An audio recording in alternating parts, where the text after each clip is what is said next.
Coming up on Theater Talk. So as part of your process in rehearsals, did you have to spend a lot of time watching each other? I mean, of course you do in rehearsals watch each other. Well, we've nowhere else to go. We're all on stage all the time.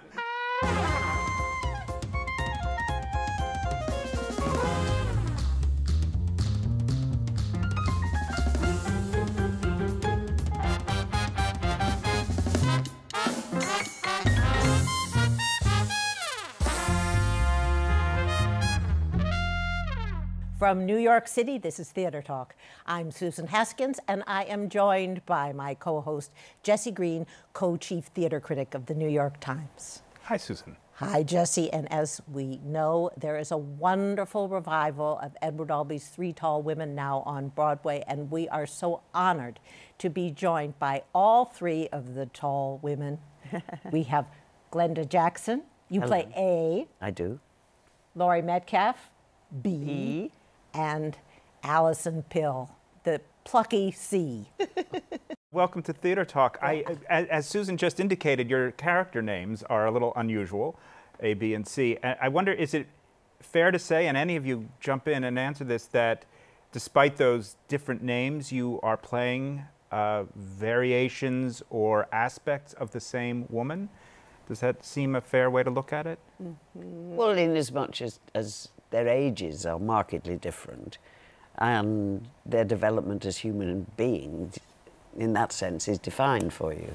But one of the really interesting things about the play is how you kind of pick up clues about your character from the others.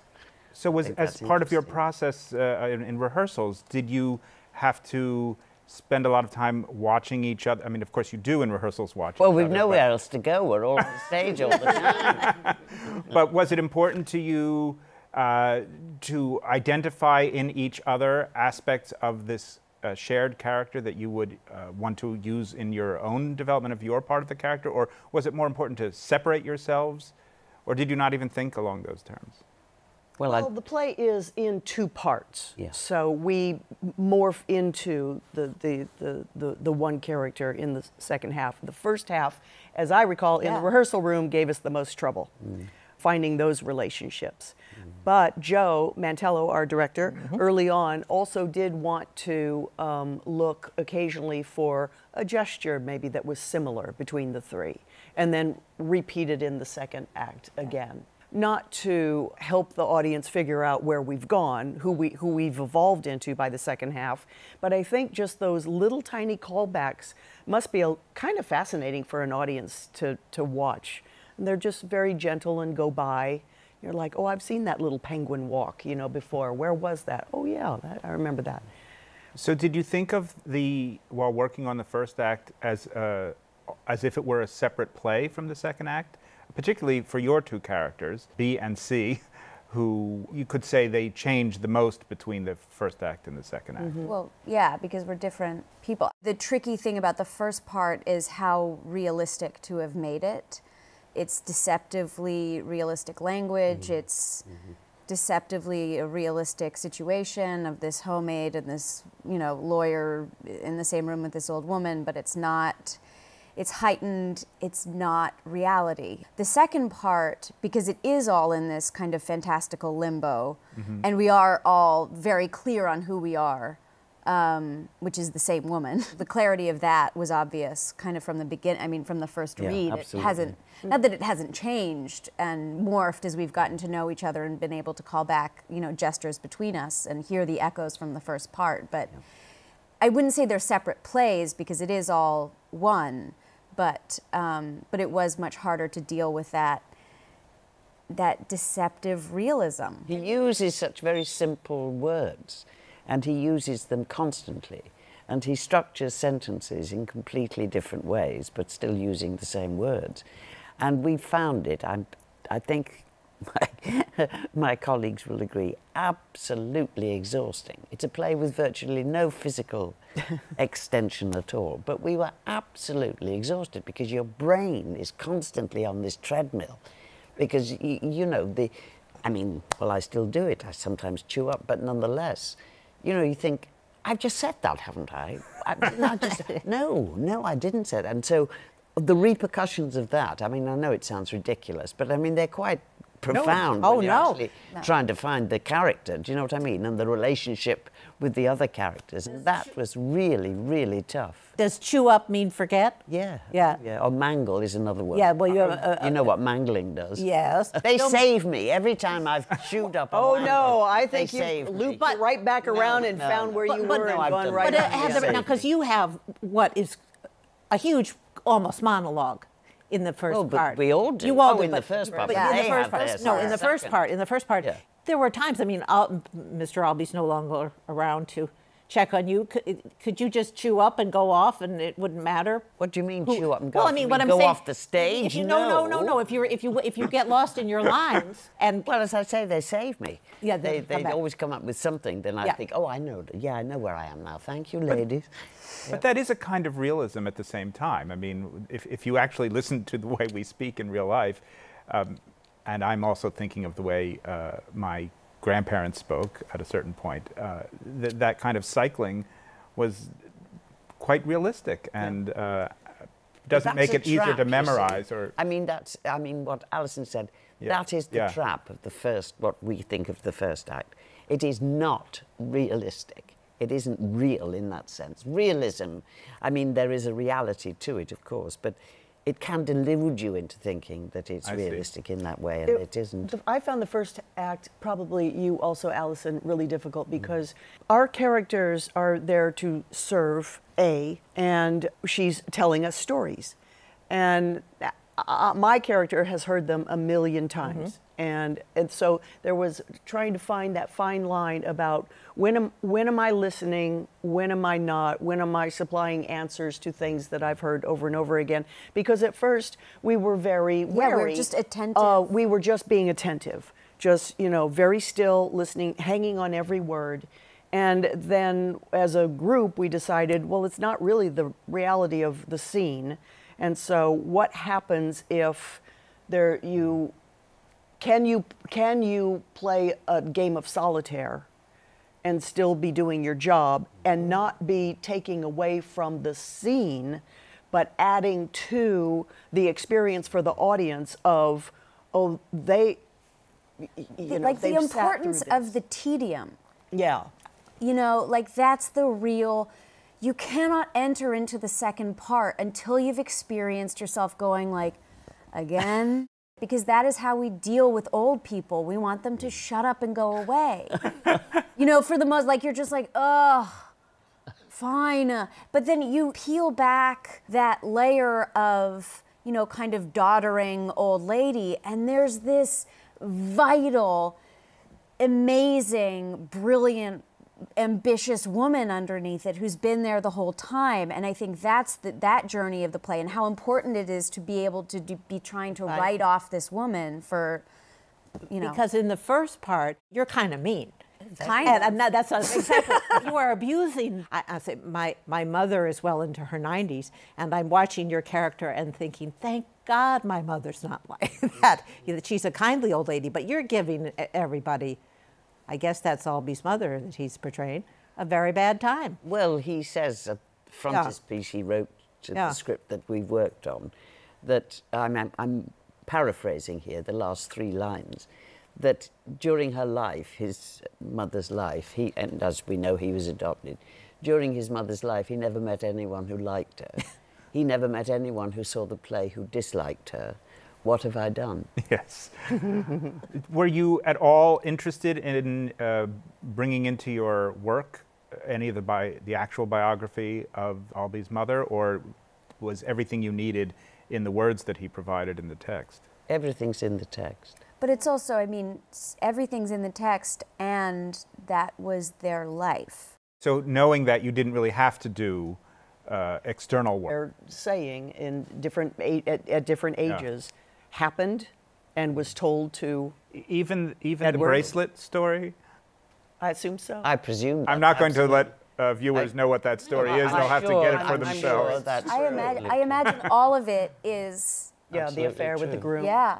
Speaking from the audience perspective, the social interaction that you were describing not just sort of serving this woman A, but having your own lives that are reacting with it, like in boredom or annoyance or whatever it might be, is where the audience gets to have a great deal of fun, which is a long-winded way of saying it's a comedy among many other things. I've rarely laughed out loud so much at a basically tragic vision of a woman's life and of human aging. Did you have to think about it as a comedy in that way, or did you let that all arise from doing the work of finding these women? Well, you hope you get the laughs. I mean, your greatest educator, teacher is an audience. Yeah. And they tell you whether you've got it right or not. But the inherent humour in it, I mean, is there. I mean, it's just, you know. Well, that's why they like your obvious. They like your mother, but not his real mother, because you have the great jokes. Well, Yeah. I mean, I would imagine that she had those great jokes yeah. too. Yeah. I mean, one of members of the cast, I mean, knew Albie, worked with him a lot, and knew his mother. And clearly she was, I mean, she was a popular social, you know, butterfly in her own particular strata of society.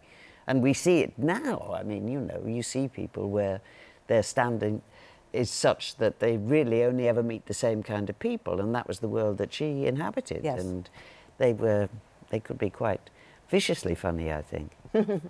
This is a play about a woman, or several women, by a man. Laurie, you recently played Nora. in A Doll's Life Part 2. Doll's House. Doll's House, sorry, I'm thinking of the musical sequel called A Doll's That he doesn't Life. want to Sorry. think about. Slightly different. Very, very sorry for that. Doll's House Part 2. You've played Mary Tyrone in Long Day's Journey. Those are other great female roles written by men. And you've also recently been in a movie with a great female role written by a woman. And Allison was in Blackbird. Oh my God! Talk about female roles written by And then, men. and we can also weave into this discussion the King Lear that Ms. Jackson recently did. The kernel of a question in here is, given that these are individual males, not all males, that have written these parts, and an individual woman, not all women, is it still possible to see a difference in the way a woman creates a female character and the way the men who have written those other plays did? Does that make any sense as a None question? whatever. I don't think that I could could see have. that you weren't going That's with a that. tough one. I don't think that in the three that you mentioned, for me, I don't think that I could have 100% said this is written by either a man or a woman. I don't think that I could. Lady Bird, maybe that one I would have ventured to guess that one Oh, I was by a woman. seeing clips of it yesterday. I certainly think that cries out, written by a woman. Yeah. Well, it was very personal, Yeah. and all of the characters in that movie were so three-dimensional and Well, that's what I mean, the authenticity of, Yeah. of the writing. Not that the Albie is not authentic. And I guess that's the thing, is that while looking at this play in particular, he has studied and been obsessed with his mother, but he's also studied and been obsessed with himself. And that self-knowledge that comes through, I mean, his maturity in dealing with his mother is something I don't think 99% of humans are capable of. Well, I don't know You that know- he was either. I mean, he is in the play, but if you... I But don't that's know. right. No, I don't think. But Right. I mean, just the ability to write about it. Yes. In that kind of mature way. Do I think? I mean, he was also, you know, somebody impossible to get along with from most people's perspectives, and also again viciously funny. And but so I think. I mean, I think all of this to say, I think it does come down to the individual, and I think it does come down to writing these personal things. And so you could say Lady Bird couldn't be written by a man. Of course it couldn't. No.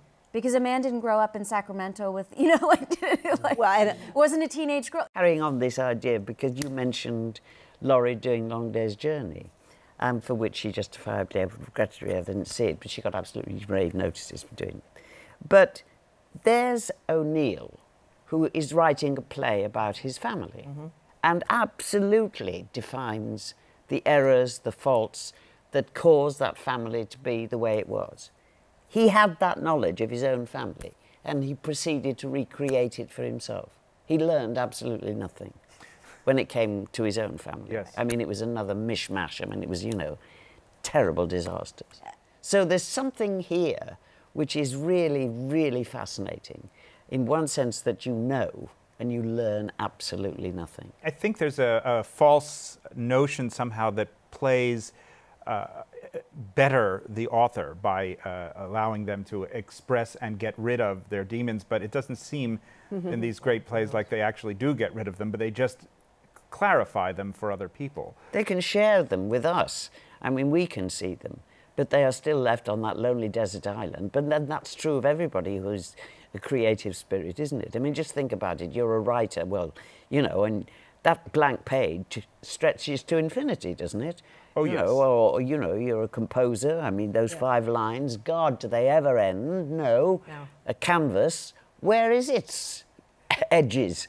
Whereas we, who are privileged to work in plays, we may not have an absolutely detailed map, but at least we vaguely know the borders.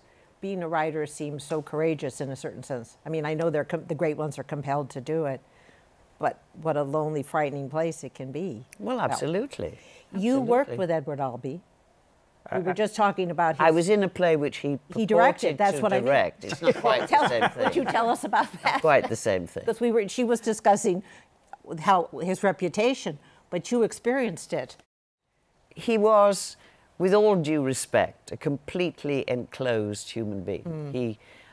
You can't walk in a glass case, can you? But there was absolutely absolutely no kind of human interchange. And of course, I blew it on the first day of rehearsal because the couple come back and they're drunk. And Virginia Woolf, right? Yeah, Virginia Woolf, right. Me and John Lithgow come on to wherever we were rehearsing, and Albee said, and you know, she should, I'm paraphrasing again, she should stumble. I mean, she's got to put her coat down. I said, hang on a minute, doesn't she live here? She'd know where the light switch was, wouldn't she? That was not the right approach to take.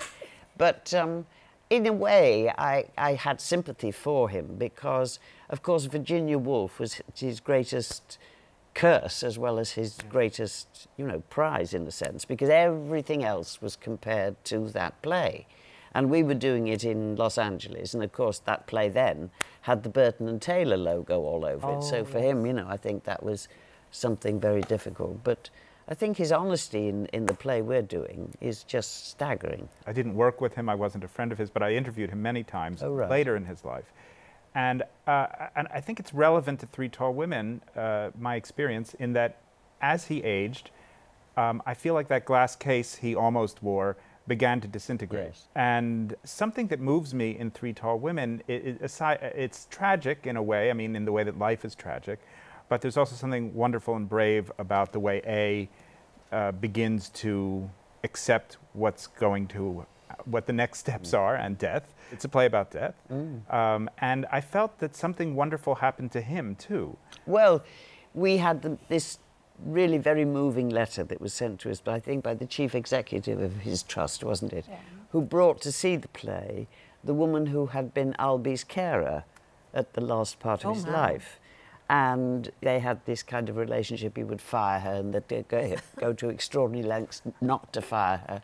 Anyway, she came to see the play, and she was in tears throughout the whole of what we think of as the second act.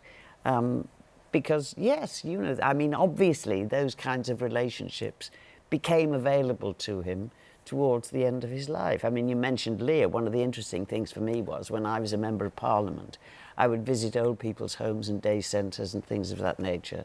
And the barriers, the gender barriers, just begin to fray. I mean, the extreme ends of life, age rather.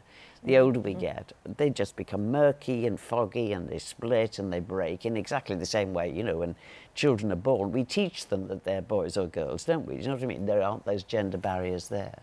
And that's, I think, one of the things that's interesting about age. And in Lear, the fact that it was written as a man becomes unimportant in a way if you... Well, nobody ever mentioned it. I mean, I have to put it in the context that there have been brave companies in my country who've really taken on the gender bender issue and have fought, and I think won that battle, you know, doing all the histories with an all-female cast and things of that nature, the Shakespearean histories. And nobody ever mentioned it. It was never an issue. No member of the audience said it in any way, shape or form to me. Nobody else did. But then it is, isn't it?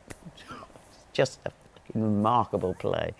It's such a privilege to be allowed to do it. It would seem that the gender would be the last interesting issue in that play. Yeah, exactly. Did you work with Albie, or you didn't work with him, but did No, you work on his plays? I've never done an Albie play, Really? and I never had the opportunity to meet him. Don't you want to play Martha sometime? Oh, well, who doesn't? Yeah. Pick your brain about that, about how intense that must have been. Okay. I don't know if you'd be a good Martha, Alice. I'd see you as a honey. Well, You seem just too nice. Well, now, hang on a minute here. Maybe because- later, Just later. a minute. You All right. said, before we came into the studio, Yes. you justifiably heap praise on her performance. Yes, I okay? did. Yes, Right? I did. And that's what everybody does. Everybody says how marvellous she is. Yeah.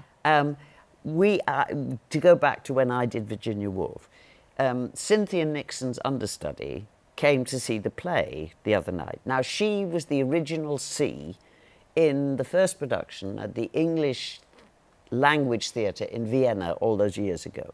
And I said to her, because she'd been, there with us in Virginia Woolf, I said, did he manage to crack a smile at you or anything? This is all we Yes. were talking about. No, she said, no, but he gave me notes. And I said, oh, that's interesting. What was it? I can't remember the second one he gave her. The first one was, I don't want the audience to like her.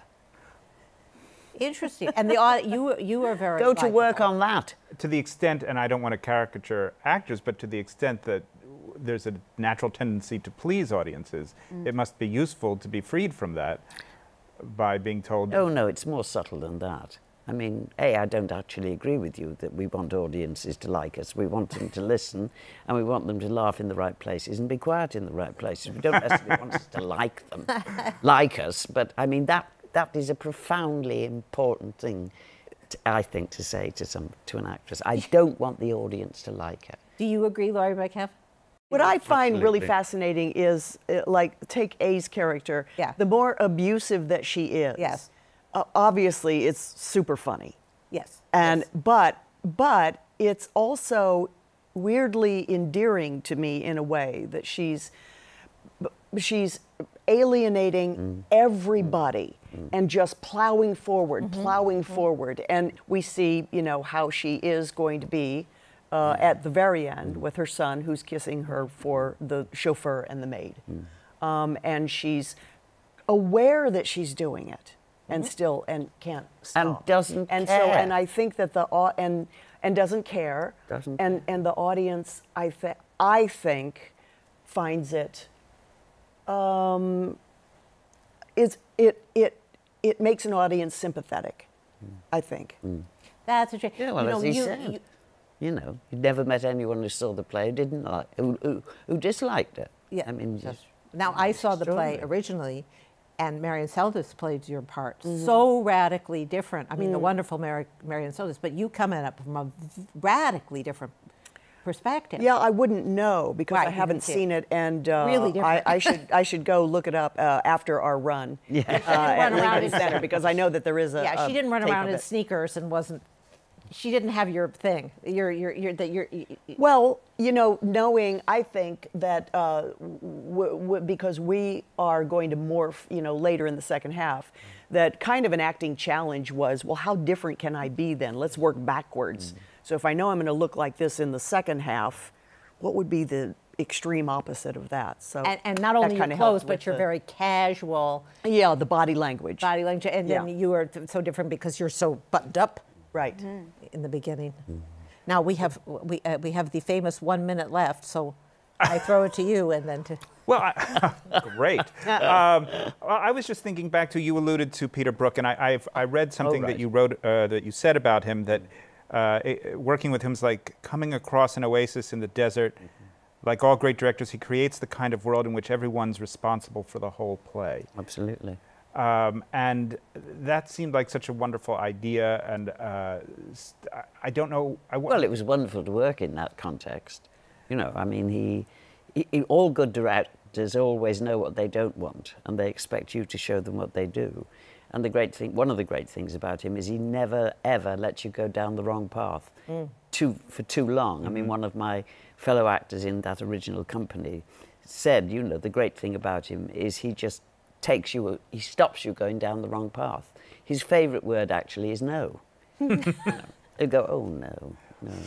So there's the no, which is helpful, but there's also a feeling of society or of the group work, that you are all in this together. You're Yes, creating we it are. together. I mean, everybody is responsible for the whole piece, whatever it is. It's not dependent on how much you have to say or how little you have to say. So is it- You are all equally responsible for trying to make whatever it is you're engaged in the best it can possibly be. I mean, actually, Liv Ullmann gave me a perfect description of what really good directors can do. She was in a play, she was playing a film, she was playing a very vain woman. She had to walk down a corridor, there was no dialogue.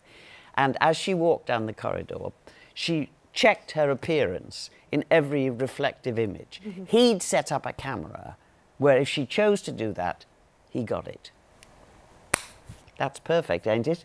Ain't that the sort of person we all want to work with all the time? Yeah. Well, There's our perfect minute. and you are all in it together in Three Tall Women. Absolutely. A magnificent ensemble performance. And that guy, I'm not going to...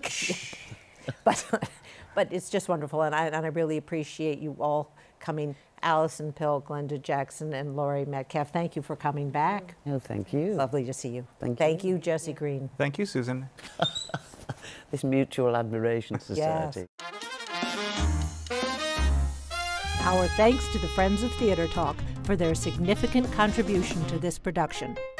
Theatre Talk is made possible in part by the Frederick Lowe Foundation, the Corey and Bob Dinelli Charitable Fund, the Noel Coward Foundation, Carrie J. Fries, the Dorothy Strelson Foundation, and the New York City Department of Cultural Affairs.